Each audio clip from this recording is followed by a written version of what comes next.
"You can't be serious." The young man in the tactical polo shirt sneered, a clipboard held loosely in one hand. He adjusted his wraparound sunglasses, his gaze dripping with disdain as it traveled from the old man's weathered face to the wooden rifle cradled in his arms. "Is this some kind of joke? Antiques Roadshow is down the street, Pops." Patrick Spencer, 87 years old, said nothing. His back was straight, his feet planted firmly on the gravel of the shooting range parking lot. His knuckles, swollen with age, were pale against the dark, oiled stock of his M1 Garand. The sounds of the range, the sharp crack of modern rifles, the distant clang of steel targets seemed a world away from the quiet space he occupied. The young man, the range safety officer, or RSO, let out an exasperated sigh. He gestured toward a group of men in their 20s, all muscle and confident swagger, unloading Pelican cases from a truck. They were U.S. Rangers, their unit affiliation proudly displayed on their hats and shirts. They were laughing, their amusement echoing the RSO's contempt. "Look, sir," the RSO said, his voice loud enough for the Rangers to hear. "This is a high-power, long-distance range. We have active-duty military training here. That relic is not safe, and frankly, you're a liability. I can't let you on the line." He held out his hand. "I need to see your membership card, and I need to inspect that weapon before I ask you to leave." The confrontation hung in the hot, dry air. The young Rangers, emboldened by the RSO's attitude, began to drift closer, forming a loose, intimidating semicircle. Their own rifles were paragons of modern military technology, black, angular, covered in scopes, lasers, and bipods. Patrick's Garand, with its elegant wooden stock and simple iron sights, looked like a museum piece by comparison. "It's safe," Patrick said, his voice a low, steady rumble like stones shifting at the bottom of a river. It held no anger, no defensiveness, only a profound and unshakable certainty. "I'll be the judge of that," the RSO snapped, his patience gone. He was playing to his audience, the elite soldiers who clearly found the situation hilarious. One of the Rangers, a staff sergeant with a thick neck and a cocky grin, stepped forward. "Hey, let the old-timer be, Rick," the sergeant said to the RSO, though his eyes were fixed on Patrick. "Maybe he wants to show us how they did it in the old days. Bet you can still hit the broadside of a barn with that thing, huh, Grandpa?" The other Rangers chuckled. The air thickened with casual cruelty, the kind that blossoms when a group's confidence turns into arrogance. They saw an old man, frail and out of touch. They saw a piece of history that belonged on a wall, not on a modern firing line. They saw a joke. They did not see the man who stood before them. Patrick's gaze remained distant, unfocused on the faces mocking him. He was looking past them, toward the distant targets shimmering in the heat haze, 1,000 yards away. He had seen targets like that before, though they had not been made of steel. He had faced them across frozen fields and shattered towns, with this very rifle in his hands. The RSO, Rick, puffed out his chest. "Policy is policy.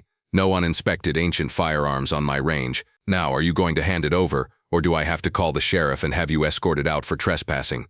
The threat was absurd, an unnecessary escalation designed to humiliate. The circle of soldiers tightened slightly. The laughter had died down, replaced by a predatory curiosity. They wanted to see what the old man would do. Would he argue? Would he tremble? Would he finally break? Patrick slowly, deliberately ran his thumb over the stock of the Garand. His finger traced a deep, jagged scar in the wood, just below the receiver. It was a familiar gesture, one he had performed thousands of times over 70 years. The wood was warm, almost alive, beneath his touch. It was more than a tool, it was a part of him, a silent keeper of memories that would have crushed these young men. As his thumb rested on that old wound in the wood, the world around him momentarily dissolved. The bright, harsh sunlight of the range was replaced by the gray, perpetual twilight of a forest in the Ardennes. The sharp crack of rifles became the chatter of an MG-42, a sound like canvas being ripped. The smell of dust and gun oil was replaced by the scent of pine, damp earth, and cordite. He could feel the biting cold seeping through his worn coat, the tremor in the ground from an artillery barrage miles away. A voice, young and desperate, echoed in his mind. "Pat, they're flanking. Left side." He saw the muzzle flash from the trees, the snow kicking up around his foxhole. Shrapnel, hot and angry, screamed past his head. One piece had struck his rifle with a violent thud, spinning it in his hands but saving him from a fatal blow to the temple. The scar on the rifle was a mirror to the faint silvery scar that traced his own hairline, hidden by wisps of white hair. He blinked, and the forest was gone. The memory receded, leaving only the sun, the dust, and the circle of arrogant faces. While the circle of Rangers had been focused on Patrick, none of them noticed a younger man standing by a pickup truck several rows back.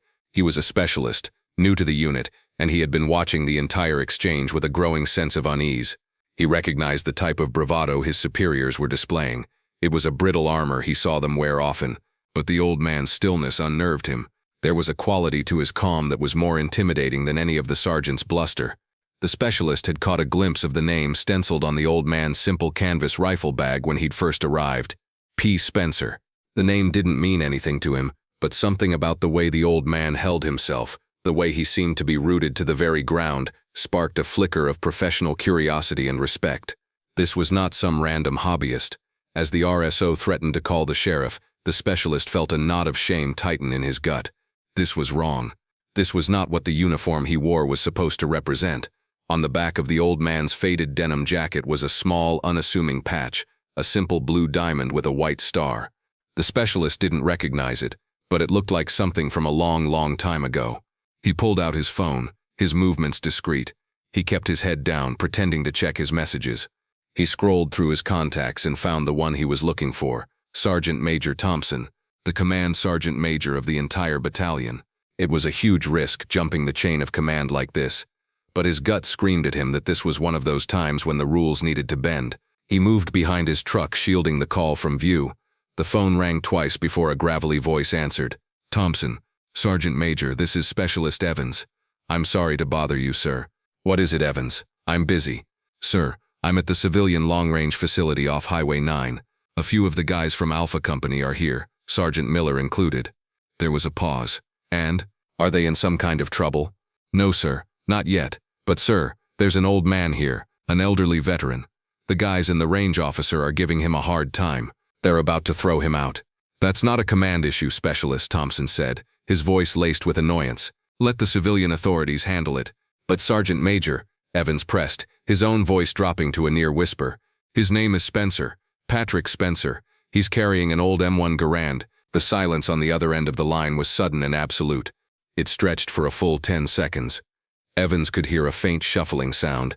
Then the Sergeant Major's voice completely changed. It was sharp, cold, and stripped of all previous annoyance.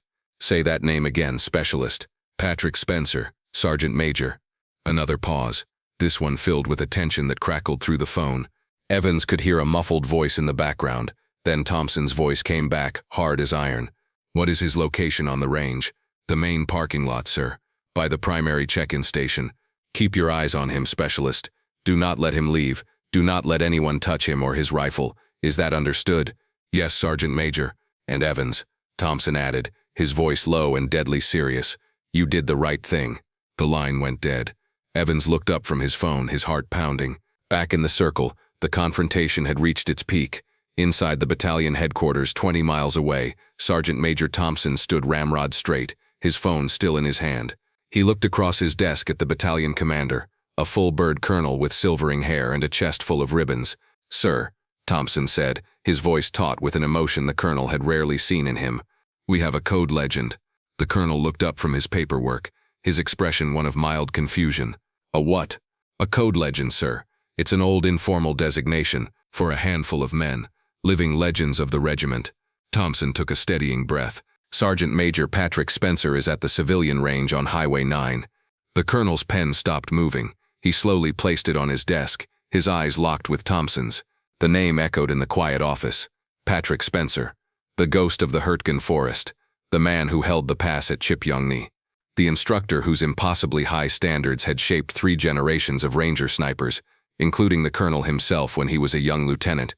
He was a myth, a name whispered in reverence at training schools and in old soldiers' bars. Most of the younger generation thought he was dead. "And?" the colonel asked, his voice low. "He's being harassed, sir, by some of our men." The air in the room seemed to drop 20 degrees. The colonel stood up, his chair scraping back harshly against the floor. His face was a mask of cold fury. "Get the command vehicle, and get me a detail. Dress uniforms. Now." "Yes, sir," Thompson said, already turning to leave. "And Thompson," the colonel called after him, his voice like flint, "bring the ceremonial rifle case, the one for the M1. Thompson paused at the door and gave a curt nod. There was no need for further explanation. An insult to Patrick Spencer was an insult to the entire history and soul of the U.S. Army Rangers, and it was an insult that would be answered. Not with anger, but with a display of honor so profound it would burn itself into the memory of every man present. Back at the range, Rick the RSO felt a surge of power. The old man was silent. The Rangers were watching, and the moment was his. He had the authority. He was in control. "That's it, I've had enough," he declared, taking a decisive step forward. He pointed a trembling finger at Patrick. "You are a hazard. Your weapon is a hazard. I am officially revoking your range privileges. Hand over the rifle and I'll hold it in my office while you wait for the sheriff to give you a formal notice of trespass." He reached out, his fingers spread, intending to grab the Garand from Patrick's hands. It was the ultimate act of disrespect, a final push past the point of no return. To attempt to disarm a soldier, even 187 years old, is to cross a line. Patrick did not move. He did not flinch. He simply held the rifle a little tighter, his gaze finally shifting from the distant targets to meet the RSO's eyes. In that moment, the RSO saw something that made him hesitate. It wasn't anger or fear. It was a calm, fathomless depth. He felt as if he were staring into a piece of history, something ancient and dangerous that he could not possibly comprehend. But before his hand could make contact, a new sound cut through the air. It was a low rumble at first, growing steadily louder. It wasn't the sound of a civilian car or even a police cruiser. It was the powerful, unmistakable groan of heavy-duty military engines. Heads turned. The Rangers looked toward the entrance of the range, their expressions shifting from amusement to confusion. 3 black military Humvees were rolling down the gravel road, moving with a disciplined speed that was anything but ordinary. They didn't park in the designated spots. They drove right onto the main thoroughfare, forming a perfect, intimidating line, their engines idling in a deep, synchronized chorus. The doors opened in unison. From the lead vehicle stepped a full colonel, his uniform immaculate, his posture radiating absolute command. From the second, a command sergeant major emerged, his face like granite, and from all 3 vehicles, a dozen Rangers disembarked. They were not in their casual range attire. They were in full dress uniforms, tan berets, crisp jackets adorned with medals and ribbons, and polished jump boots. They moved with a silent, terrifying precision, forming 2 perfect ranks behind their commander. The mocking Rangers and the RSO were frozen, their mouths agape. This was a flag officer-level spectacle, a formal honor guard. It made no sense. The colonel ignored the stunned RSO and the pale-faced Rangers. His eyes scanned the small crowd and found Patrick Spencer. He began to walk forward, his polished boots crunching on the gravel with a steady, rhythmic cadence. The sergeant major followed a pace behind. The colonel stopped 3 feet in front of Patrick. For a moment, the 2 men simply looked at each other, the modern commander and the living legend. Then, the colonel's body snapped to the rigid, perfect posture of attention. He raised his hand in a salute so sharp, so precise it seemed to cut the air. "Sergeant Major Spencer," the colonel's voice boomed across the now silent range. "It is an honor, sir." Patrick, who had not flinched at the taunts or threats, seemed to soften for a fraction of a second. He gave a slow, deliberate nod of acknowledgement. "Colonel," he said, his voice quiet but clear. The colonel held his salute as Sergeant Major Thompson stepped forward. Thompson turned to face the dumbfounded group of young Rangers, his eyes blazing with a fire that made them shrink. "Listen up," he roared, and the men instinctively straightened their backs. "You stand in the presence of Sergeant Major Patrick Spencer, retired, a man who was climbing the cliffs at Pointe du Hoc while your grandfathers were still learning to walk. He is the recipient of the Distinguished Service Cross for single-handedly holding off a German platoon for 6 hours, allowing his company to secure their objective.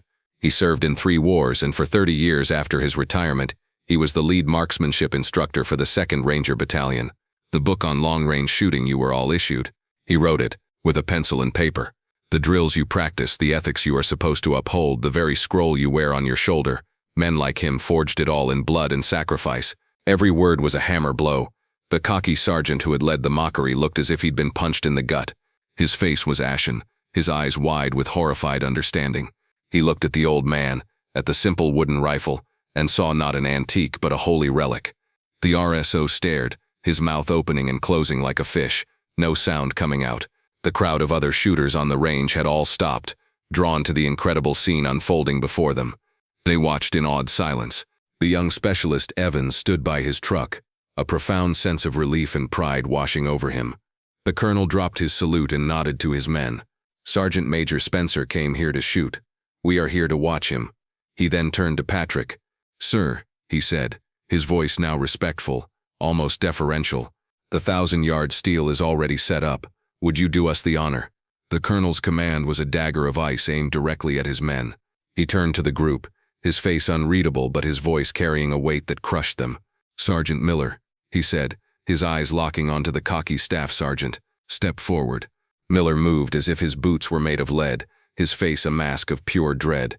He came to a shaky version of attention before his commander. "You and your men will render a proper salute to the sergeant major," the colonel ordered, his voice dangerously quiet.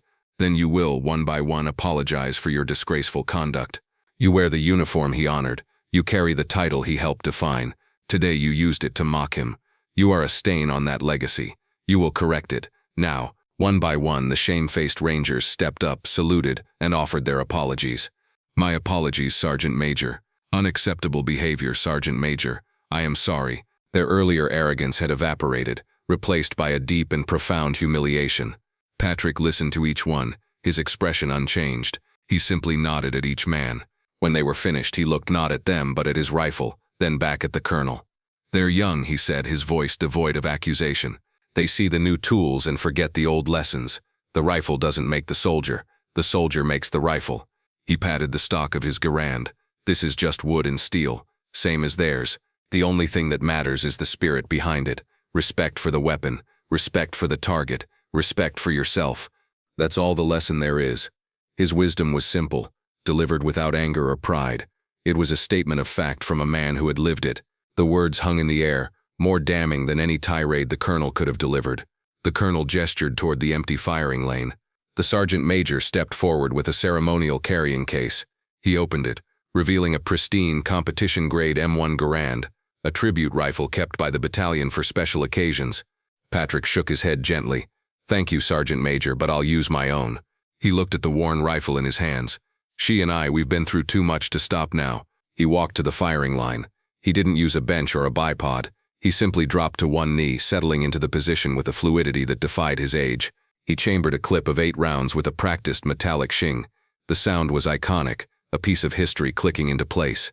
He raised the rifle. No scope, no laser, just the simple iron sights, a front blade and a rear aperture. The 1,000-yard target was a tiny speck, almost invisible to the naked eye. The young Rangers with their 24x power scopes had been struggling to hit it all morning. Patrick Spencer became utterly still. His breathing slowed. The entire range held its breath with him. He took one deep breath, let half of it out, and the world seemed to slow down. Then the Garand spoke, not with the sharp, aggressive crack of the modern rifles, but with a deep, authoritative boom that echoed with history. Seconds later, a faint but clear ping rang out from the far end of the range as the steel target rocked on its stand. A perfect center shot. He did not pause. He acquired the target again. Boom, ping, boom, ping. 8 shots, 8 perfect hits, fired in less than 30 seconds. As the last round fired, the empty and block clip ejected with its own historic metallic cry, landing in the gravel beside him. Silence. Then, the lone sound of a slow clap began.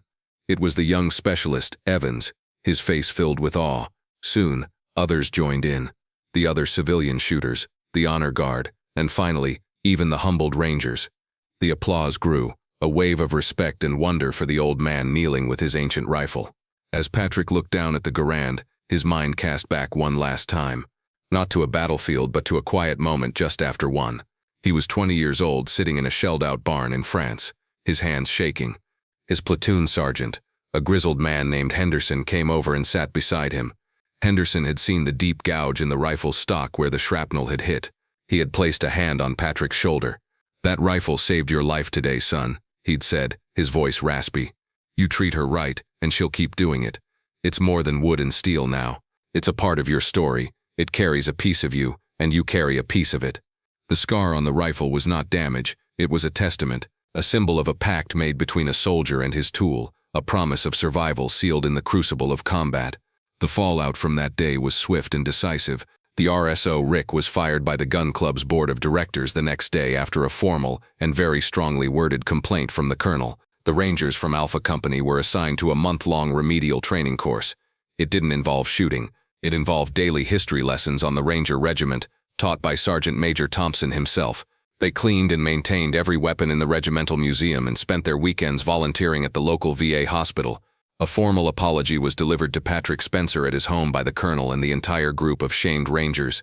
He accepted it with quiet grace, serving them iced tea on his porch and telling them stories not of war but of the friends he had served with. About a week later, Staff Sergeant Miller, the ranger who had been the most vocal in his mockery, walked into a small diner in town. He saw Patrick sitting alone in a booth, sipping coffee and reading the newspaper. Miller hesitated, then took a deep breath and walked over. "Sergeant Major Spencer, sir." He said, his voice quiet and respectful. Patrick looked up over his reading glasses.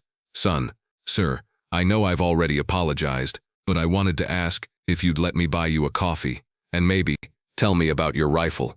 Patrick Spencer looked at the young ranger for a long moment. He saw the genuine remorse and newfound humility in his eyes.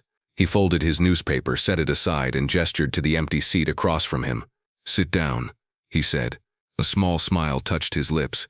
"I think I have time for that. If you were moved by this story of unassuming valor, please hit the like button, share it with someone who respects our veterans, and subscribe to Veteran Valor for more stories that honor our nation's heroes."